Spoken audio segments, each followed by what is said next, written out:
GM. Yeah.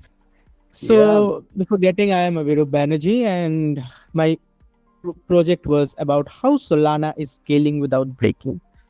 So in the last couple of months, I have seen when we were doing the SIMD research out there, I saw a lot of SIMDs that was deeply focused on increasing block sizes.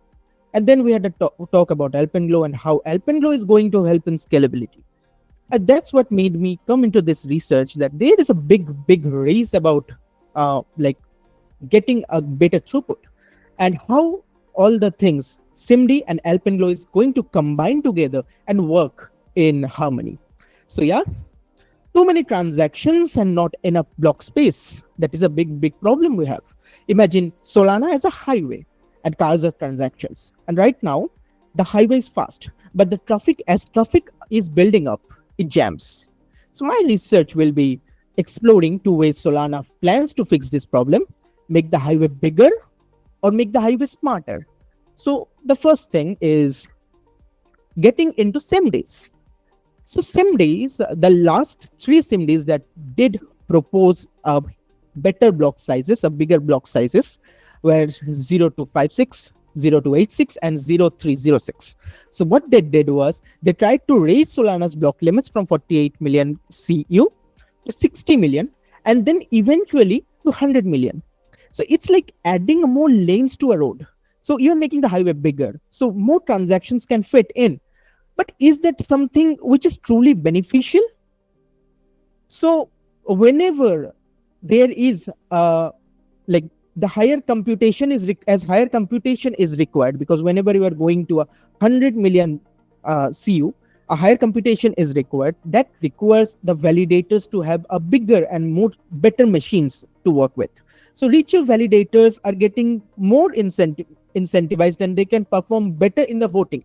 So a stronger computer is making a risk of centralization.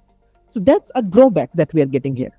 And again, when we are going to Alpenlgow, it is trying to separate the consensus from the execution. So easier upgrades and safer testing can be a big, like play a big impacts. It's redesigning the road system itself, and the smarter traffic rules and lights will be implemented. So that's what Alpenlgow is trying to focus in. So in one word, if we have to put some quick fixes, it's SIMDs, but that does not go for long term. But if we have to take a long term design into consideration, Alpenlgow is the way. But again, analytics do show the better we get, like the better roads we get, the more we have to spend on the road. So the validator economics do not fall, like it's not super great for us right now. So we need to do a lot more research on the validator economics, because whenever we are trying to include Alpenlgow, the amount is going much higher than what we are going to get with SIMDs. So yeah, my research was around this, and the entire idea is to make Solana fast, affordable, and decentralized. So whatever people are proposing, we need to consider everything together, and we need to find a solution where the economics can be maintained along with getting a proper decentralized system. So yeah, that was my paper around it. And as research is a continuous process said by Jeff, so I'll be improving a lot more. I have already added a lot of data into it. I have not put it right now, but it's in the paper. So I'll be fixing everything and making it proper, and we'll have it published very soon. Thank you guys.